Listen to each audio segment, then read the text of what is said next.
할렐루야. 아멘. 우리가 일반적으로 아침에 일어나면 큐티하고 또 그날 말씀을 받죠. 그런데 아주 이렇게 특별한 방법으로 말씀을 받는 성도가 있었습니다. 오늘은 하나님께서 나에게 무슨 말씀을 줄까? 눈을 꼭 감고 성경을 착 펼치고 손으로 딱 짚은 다음에 그 말씀을 읽는 겁니다. 그날도 아침에 일어나서 마음속으로 주여 말씀하옵소서 제가 듣겠나이다 이런 마음을 가지고 눈을 감고 성경을 펴고 찍었습니다. 이 말씀이 적혀 있는 겁니다. 마태복음 27장 5절입니다. 유다가 은을 성소에 던져놓고 물러가서 스스로 목매어 죽은지라. 하나님 이건 아니지요. 깜짝 놀랐습니다. 이런 실수가 있나? 다시 한번 해보자. 두 번째로 눈을 감고 펴고 찍어봤습니다. 이번에는 누가복음 10장 37절입니다. 예수께서 이르시되 가서 너도 이와 같이 하라. 이게 웬일인가? 그래도 3-4번인데 다시 한번 해보자. 눈을 딱 감고 펴고 찍었습니다. 이번에는 요한복음 13장 27절 말씀입니다. 예수께서 유다에게 이르시되 내가 하는 일을 속히 하라. 그 뒤로는 이분이 다시는 그렇게 말씀을 받지 않았다고 합니다. 여러분 이런 분 혹시 안 계시죠? 여러분 안 계실 줄로 믿습니다. 여러분 거북이 크리스천이라는 말을 아십니까? 공중에 나는 새는 아무것도 먹지 않고 9일 동안을 살 수 있다고 합니다. 또 우리 사람들은 아무것도 먹지 않고 12일 동안 살 수 있다고 합니다. 또 개는 아무것도 먹지 않고 20일 동안을 견딜 수 있다고 합니다. 그런데 거북이는 아무것도 먹지 않고 500일 동안을 살 수 있다고 합니다. 놀라운 일이죠. 거북이가 500일 동안 아무것도 먹지 않고도 잘 사는 것처럼 신앙인들이 신앙이라고 하면서 영의 양식인 하나님의 말씀 없이 살아가는 신자들을 향해서 거북이 신자다 이렇게 말을 한다고 합니다. 우리 가운데는 우리 거북이 크리스찬이 한 사람도 없을 줄로 믿습니다. 아멘. 그런데 어째 아멘 소리가 좀 작습니다. 우리 옆 사람과 이렇게 인사합시다. 거북이 크리스찬으로 살지 맙시다. 우리 또 좌우 앞뒤로 사랑합니다. 축복합니다.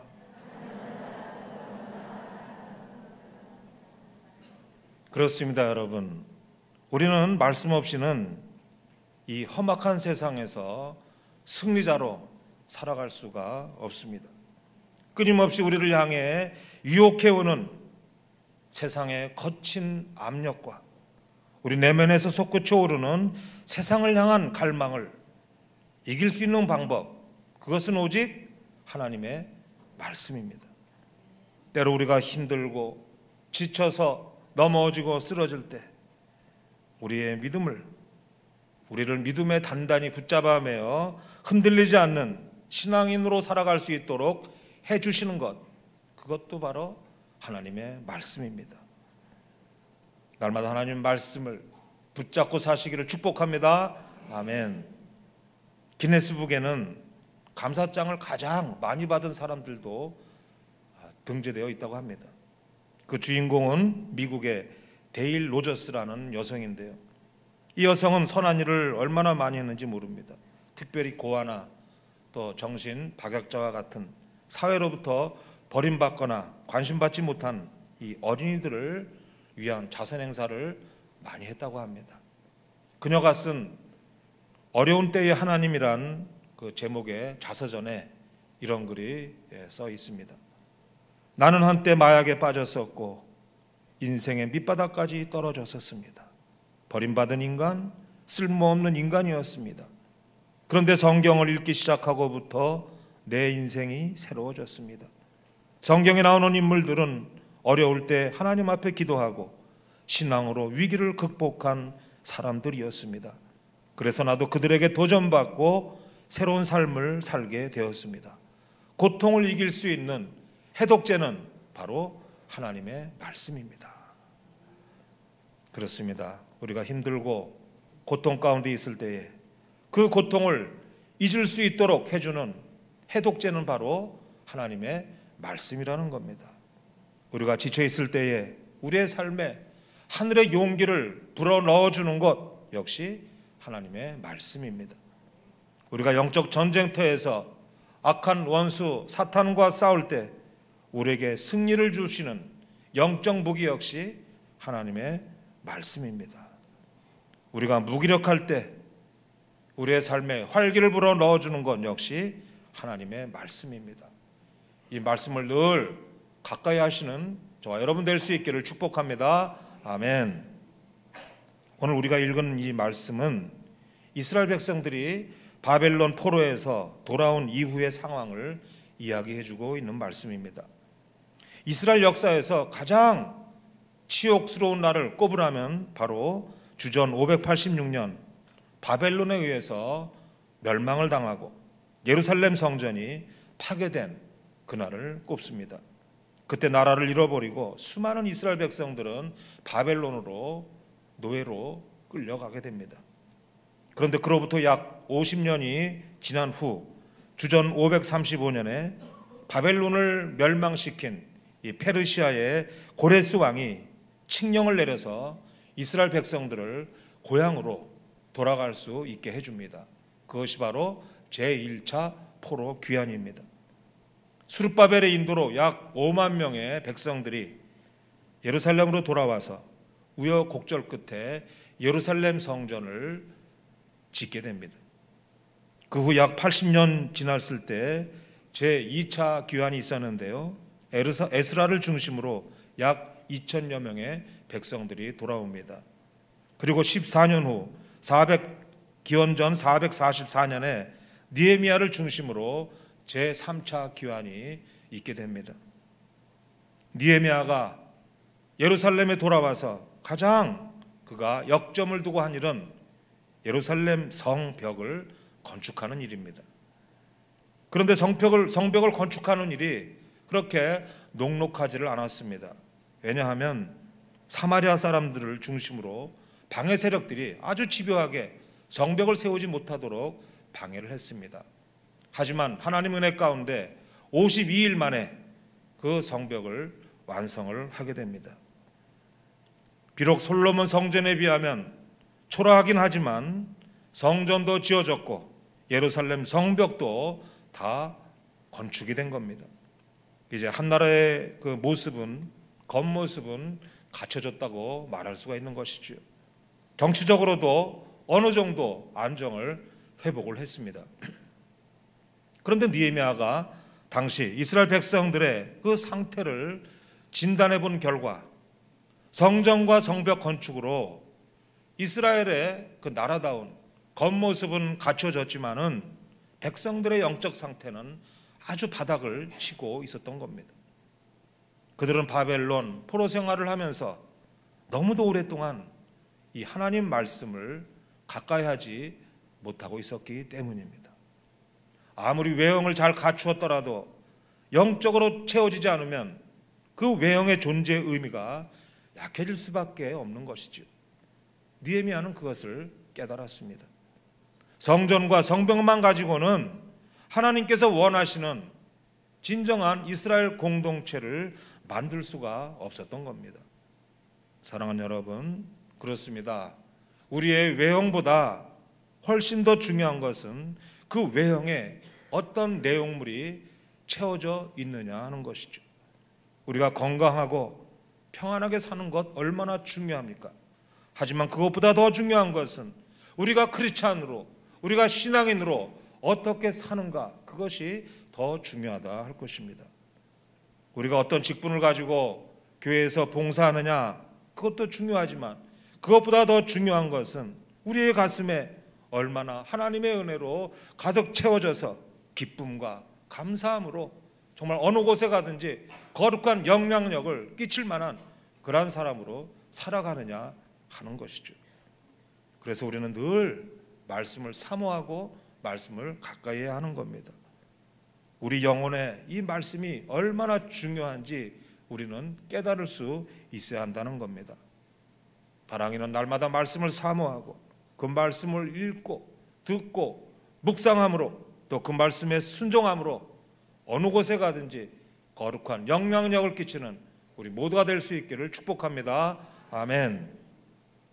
느헤미야는 이제 나팔절을 맞아서 이스라엘 백성들을 수문 앞 광장에 모이게 합니다. 우리 다 함께 1절을 읽겠습니다. 시작.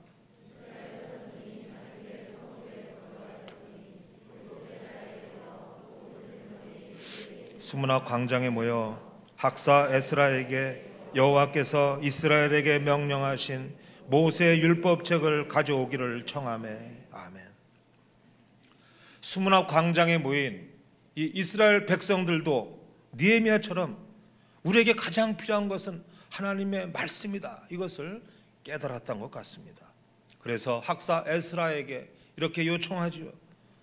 모세의 율법책을 좀 가져와서 우리에게 말씀을 좀 들려주셔서 말씀 선포를 좀 해주세요, 이렇게 요청한 겁니다.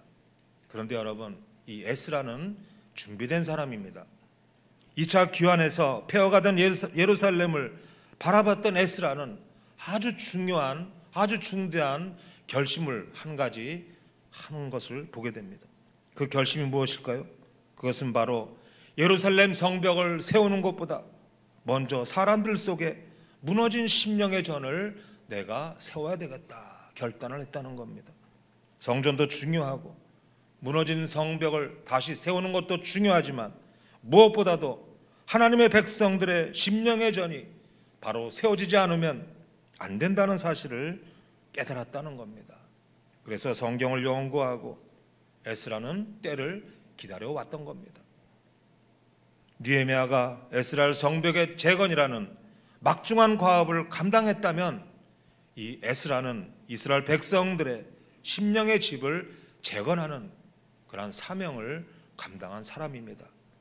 하나님께서는 예루살렘과 이스라엘 백성들의 회복과 부흥을 위해서 당대에 걸출한 지도자 두 사람을 한자리에 세운 것을 보게 됩니다.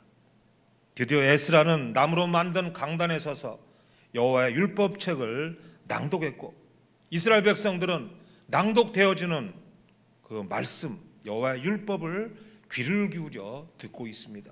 우리 다 함께 3절을 읽겠습니다. 시작.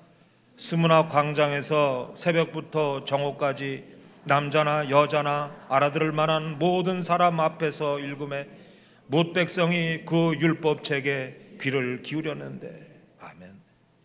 여기 보면 뭇 백성이 그 율법책에 귀를 기울였다 이렇게 말씀하고 있죠. 그들은 선포되는 말씀에 귀를 쫑긋 세웠다는 겁니다. 오늘 이 말씀을 내가 듣지 못하면 나는 죽을지도 모른다, 절박한 마음으로 말씀을 들었습니다. 그렇게 에스라는 새벽부터 정오까지 하나님의 말씀을 선포했다고 합니다. 새벽부터 난 12시까지 몇 시간입니까? 장장 6시간입니다. 그것도 앉아서 듣는 것이 아니라 모두가 다 서서 듣습니다. 이스라엘 백성들은 꼼짝도 하지 않고 그 말씀을 경청했던 겁니다. 아마 제가 지금부터 시작해서 6시간 동안 말씀을 선포했다면 어떻게 될까요? 저만 이 자리에 덩그러니 남아있지 않겠습니까? 그리고 저는 다시는 이 자리에 서지 못할 줄도 모르겠습니다. 그런데 여러분, 이스라엘 백성들은 그렇지 않았습니다. 오늘날처럼 말씀 가운데 예화가 있는 것도 아닙니다. 어떤 재미있는 이야기가 있는 것도 아닙니다.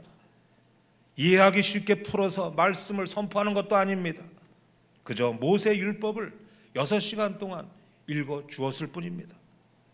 물론 7절을 보게 되면 그 이름이 언급된 13명과 레위인들이 선포되는 그 율법을 풀어서 백성들에게 전해주긴 했지만은 그들은 말씀을 사모해서 장장 6시간 동안이나 꼼짝도 않고 그 말씀을 경청했던 겁니다. 여러분, 제가 선포하는 말씀 길어야 30분, 짧으면 25분입니다. 지루합니까? 도전 받으십시오, 여러분. 사랑하는 여러분, 오늘 우리에게도 이런 열정이 회복되어야 할 것입니다. 지금 우리는 말씀의 홍수 속에 살아가고 있죠. 그런데 홍수에 마실 물이 없다, 이런 말이 있습니다. 지금 이 시대가 그런 것 같습니다. 정작 내 영혼의 목마름을 해결해 줄 말씀을 얻지 못한 채 신앙인들이 너무나 나약하고 무기력한 모습으로 살아가고 있다는 겁니다. 왜 그렇습니까? 왜 말씀은 홍수처럼 넘치는데 신앙인들은 영적 목마름을 해결하지 못하고 살아가고 있습니까? 아모스서 8장 11절을 보게 되면 이런 말씀이 기록되어 있습니다. 우리 다 함께 스크린을 보면서 하나님 말씀을 봉독하겠습니다. 시작. 주 여호와의 말씀이니라. 보라, 날이 이를지라. 내가 기근을 땅에 보내리니 양식이 없어 주림이 아니며 물이 없어 가람이 아니요 여호와의 말씀을 듣지 못한 기갈이라. 그렇습니다, 여러분. 우리가 말씀을 듣지 못하면 영적 기갈이 찾아오고 우리의 삶도 건조해지고 무기력한 삶을 살 수밖에 없는 것입니다. 우리 영혼이 침체되는 가장 큰 이유가 무엇일까요? 그것은 바로 말씀을 사모하는 마음, 말씀에 대한 열정을 잊어버려서 말씀을 듣지 않기 때문입니다. 우리 영혼이 살아나려면 지금 가장 시급한 것이 하나님 말씀이다라는 것을 잊지 말아야 할 것입니다. 우리가 잘 알고 있는 기도의 거장 조지 물러, 이분이 기도만 등한 자가 아닙니다. 말씀을 100독이나 했다고 했습니다. 그가 말씀에 뒷받침된, 말씀이 바탕이 된 그런 기도를 했기 때문에 5만 번의 기도 응답이라는 놀라운 역사를 우리에게 전해주고 있는 겁니다. 그의 탁월한 기도, 탁월한 영성은 바로 말씀에서 왔다는 것을 우리가 기억해야 할 것입니다. 사랑하는 여러분, 말씀을 향한 열정을 우리 모두가 다 회복할 수 있기를 축복합니다. 아멘. 제가 작년에 하나님의 은혜와 또 교회와 또 담임 목사님의 또 배려 가운데 종교 개혁제를 탐방한 적이 있습니다. 그때 유럽의 많은 교회들을 찾아가 봤는데요, 모든 교회들이 얼마나 화려하고 웅장하게 지어졌는지 모릅니다. 하지만 여러분, 건물뿐이었습니다. 지금은 전날에 왕성했던 교회의 모습만을 소개하는 관광지로 전락되고 말았던 것이죠. 당시 어려움에 직면했던 교회들이 회복하지 못하고 부흥하지 못한 결과를 보는 것 같아 얼마나 마음이 아팠는지 모릅니다. 지금부터 110년 전 1907년은 우리나라 교회사의 한 획을 긋는 그런 날이었습니다. 그때 평양에서 일어난 조그만 사건 하나가 우리나라 교회 역사 전체를 변화시키게 됩니다. 그 당시에 일제의 한일 합방을 앞두고 우리 민족은 가장 암담하고 절망적인 때를 보내고 있었습니다. 그런데 그 부흥 중심에 이 하나님의 말씀이 있었습니다. 교회들은 하나님의 말씀을 왕성하게 선포했고, 당시 교인들은 말씀을 사모하는 열정이 얼마나 대단했는지 모릅니다. 몇 시간씩 계속된 설교를 듣고도 그들은 기쁘게 들었습니다. 설교가 길다고 불평하지 않았습니다. 도전받으시기 바랍니다. 당시 장대현 교회에서 길선주 목사님께서 새벽 기도를 시작했고 집회를 열게 됩니다. 그 당시 우리나라 전체 교인의 수가 약 8,000명 정도 될 때의 일입니다. 그때 예배에 참석했던 정익로 장로님이란 분의 기록이 있습니다. 그날 밤 하나님이 나를 불러놓은 것으로만 생각되었다. 전에 경험하지 못한 죄에 대한 굉장한 두려움이 나를 엄습하였다. 어떻게 하면 이 죄를 떨쳐버릴 수 있고 도피할 수 있을까? 나는 몹시 번민하였다. 어떤 사람은 마음이 괴로워 예배당 밖으로 뛰어나갔다. 그러나 전보다 더 극심한 근심에 쌓인 얼굴과 죽음에 떠는 영을 가지고 예배당으로 되돌아와서 오 하나님, 나는 어떻게 했으면 좋겠습니까? 이렇게 울부짖었다. 이런 기록이 있습니다. 그리고 그 자리에 참석했던 외국인 선교사들도 회개하기 시작하는데 한국 사람을 무시했던 것을 용서해 주옵소서. 한국 사람과 반목했던 것을 회개합니다. 이렇게 외국인 선교사들까지 회개를 했다고 합니다. 집회 마지막 날 기록한 내용이 있습니다. 길선주 목사가 일어나서 자신은 형제들을 질시했을 뿐 아니라 특히 방위량 선교사를 극도로 미워했음을 회개한다고 하며 보기에도 비참할 정도로 땅바닥에 뒹굴었다. 한 교인은 또 일어나 자신의 죄를 자복하기 시작하였는데 그는 음란과 증오, 특히 자기 아내를 사랑하지 못한 죄뿐만 아니라 일일이 다 기억할 수 없는 죄를 자복하였다. 온 회중도 따라 울었다. 우리는 그 순간 살아계신 하나님 앞에 있음을 분명히 느꼈다.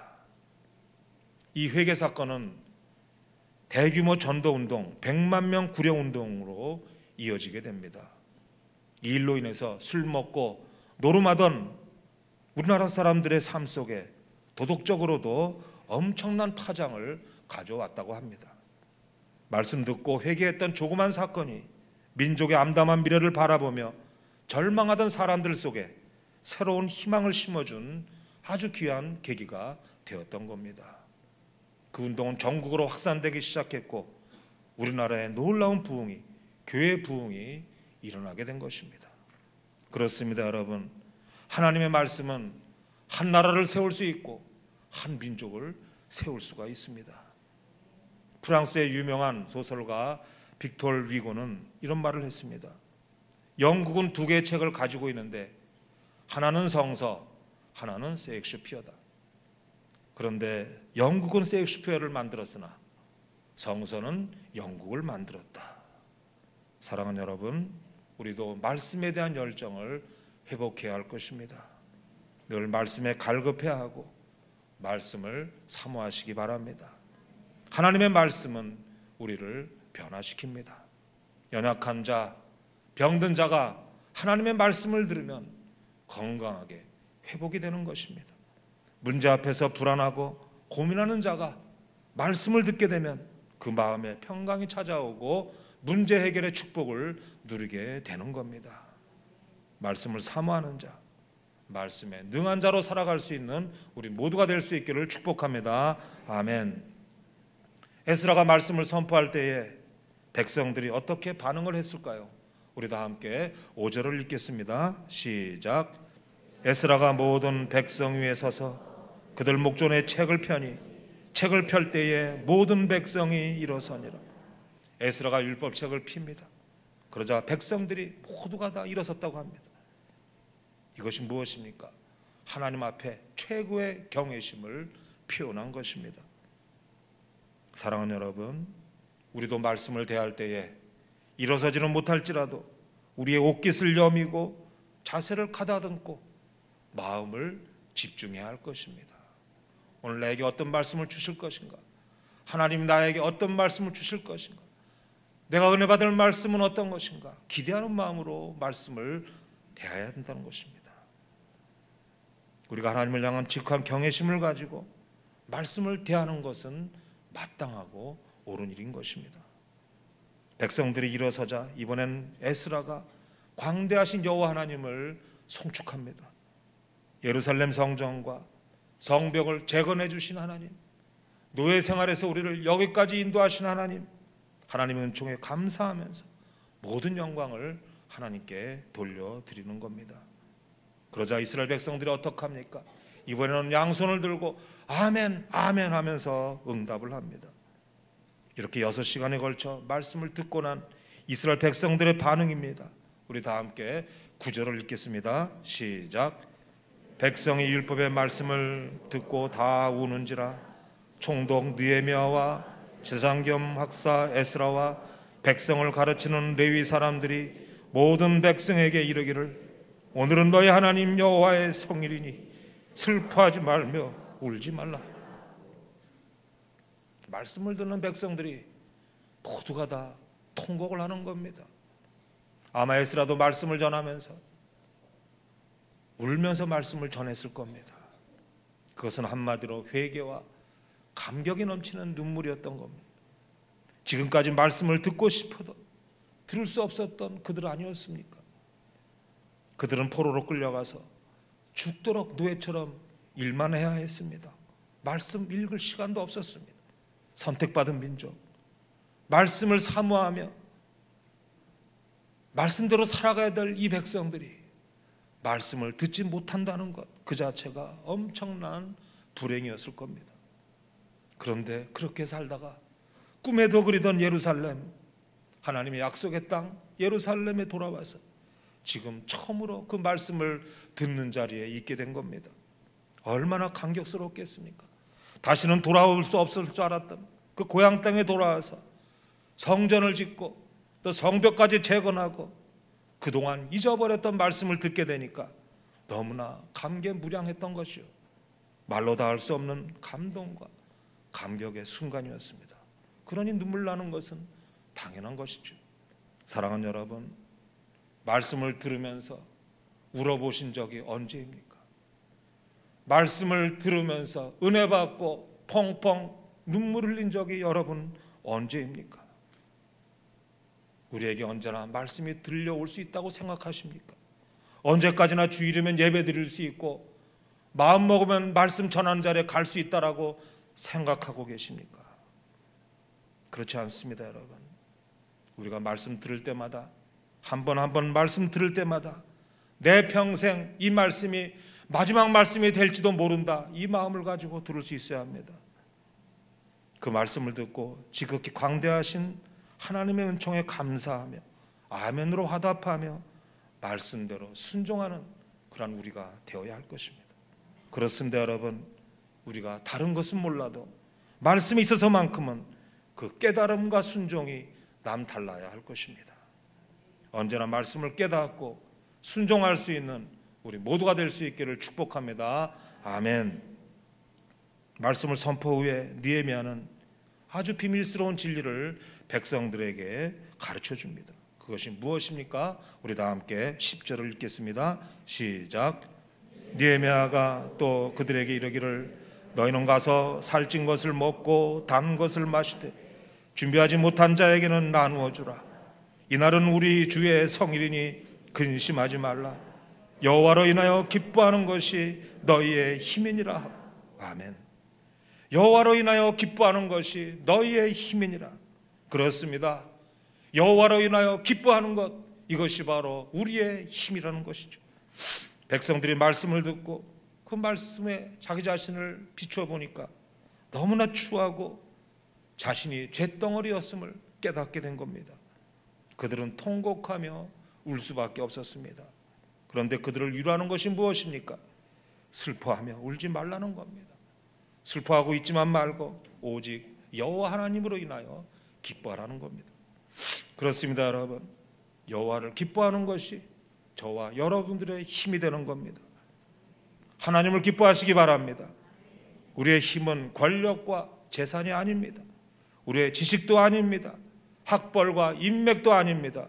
우리의 힘은 오직 하나, 여호와 하나님을 기뻐하는 것입니다. 우리가 하나님으로 인하여 기뻐하는 것, 그것이 어렵습니까? 지금 당장이라도 행할 수 있습니다. 돈이 드는 것도 아닙니다. 어떤 노동을 해야 하는 것도 아닙니다. 절대로 어렵지 않습니다, 여러분. 단지 우리에게 필요한 것은 믿음입니다. 어떤 믿음입니까? 하나님을 기뻐하는 것이 나의 힘입니다. 이 믿음을 가지고 있어야 하는 것이죠. 사랑하는 여러분, 오늘 주일날 우리는 이렇게 아름다운 성전에 많은 사람들 함께 예배를 드리고 있습니다. 이렇게 하나님께 예배 드릴 수 있다는 사실이 여러분 기쁘지 않습니까? 이렇게 많은 성도들과 함께 예배 드릴 수 있다는 것이 저는 얼마나 기쁜지 모릅니다. 목청껏 찬양을 드릴 수 있다는 것이 기쁘고, 기도할 수 있다는 것이 기쁘고, 하나님 앞에 드릴 수 있는 것이 있다는 것이 기쁩니다. 또 우리가 건강하게 이렇게 만날 수 있다는 것이 어떻게 기쁘지 않을 수 있겠습니까? 무엇보다 이렇게 행복한 기회를 주시고 더욱이 하나님 말씀을 가까이 할 수 있다는 이 사실이 기쁩니다. 우리가 왜 기쁩니까? 하나님 때문에 기쁩니다. 우리가 오늘 하나님께 기뻐하는 것이 우리의 힘이라는 이 사실을 깨닫고 나갈 수만 있다면 우리는 오늘 예배는 성공한 예배가 되는 것입니다. 이스라엘 백성들은 말씀의 가르침을 따라서 살찐 것을 먹고 단 것을 나누며 그 기쁨을 누렸다고 했습니다. 오늘 저와 여러분들은 이스라엘 백성들에게 어떤 일이 일어났는지 봤습니다. 낙담하고 절망했던 이스라엘에게 회복과 부흥과 기쁨이 넘쳐났습니다. 무엇으로 넘쳐났습니까? 말씀으로 넘쳐난 것입니다. 그렇습니다, 여러분. 주일은 예배를 통해서 하나님을 만나는 날입니다. 오늘은 하나님을 만나는 날입니다. 우리가 그분께 우리의 몸과 마음을 드리면은 그분은 우리를 회복시켜 주시고 우리에게 기쁨을 안겨주시는 날이 바로 오늘입니다. 더없이 기쁜 날로 사시기를 간절히 바랍니다. 그래서 우리 가운데 날마다 말씀의 회복과 부흥과 기쁨이 넘쳐나므로 하나님이 기뻐하시는 아름다운 공동체, 주사랑 공동체 될 수 있기를 주의 이름으로 축원합니다. 아멘. 기도하겠습니다. 아버지 하나님, 우리의 마음의 문을 이 시간 엽니다. 우리 삶의 진정한 필요는 바로 예수 그리스도 하나님의 말씀임을 고백하며 아멘으로 화답하며 주의 말씀 앞으로 나아갑니다. 하나님의 말씀으로 깨어있게 하시고 하나님 말씀을 깨닫는 은혜를 주시고 하나님의 말씀으로 깨어지는 삶을 통해서 진정한 말씀의 부흥으로 하나님과 함께하는 우리의 삶이 될 수 있도록 축복하여 주옵소서. 날마다 하나님 앞에 새롭게 설 수 있는 우리가 될 수 있도록 은혜로 우리를 채워주시고 성령님 역사하여 주옵소서. 예수님 이름으로 기도합니다. 아멘. 아버지 하나님, 하나님께서 하나님을 경외하는 우리들을 주목하시며 우리를 기뻐하시고 사랑하심을 믿습니다. 오 주님, 우리가 하나님 예배하며 하나님 말씀을 들을 수 있다는 사실이 복 중에 복이라는 것을 잊지 않게 하시고 그리하여 우리가 우리 스스로를 규정하기를 복 없는 자라 하지 않고 복 있는 자로 규정하며 살아가게 하옵소서. 하나님의 자녀된 권세를 말씀을 통하여 누리며 행하며 살아가게 하옵소서. 아버지, 주님께서 우리에게 주신 은혜 우리가 무엇으로 갚을 길이 있겠습니까? 감사함으로 예배하며 감사함으로 주님 앞에 사랑의 마음을 담아 예물을 올려드리오니 아버지여, 우리가 드리는 것이 비록 적다 할지라도 주께서 기쁨으로 받아주시기를 원합니다. 누가 있어 하나님께 드리며 하나님이 없는 자처럼 받으시겠습니까마는 오 주여, 주께서 우리를 주의 자녀로 삼아 주셨기에 우리가 드리는 것을 기뻐하여 주시고 크다 여겨주시고 깨끗하다 여겨주시니 참으로 감사합니다. 아버지 하나님, 우리가 물질 앞에서 결단코 물질을 우상으로 섬기는 일 없게 하시며 하나님 앞에 기쁨으로 드리며 힘을 다해 드리며 정직함으로 드리며 감사함으로 드릴 수 있는 우리의 믿음 되게 하옵소서. 사랑하는 주의 성도들의 일터의 복을 주소서. 말씀을 따라 성실하게 일할 때 하나님께서 함께하여 주셔서 수고하였으나 빈손으로 돌아오는 일 없게 하여 주시고 100배나 결실케 하여 주옵소서. 우리 성도들에게 건강의 복을 주옵소서. 마음의 평강을 주옵소서. 부부사랑 돈독하게 하옵소서. 우리들의 자녀가 하나님 말씀 앞에 온전히 바르게 서는 복된 주의 자녀 되게 하옵소서.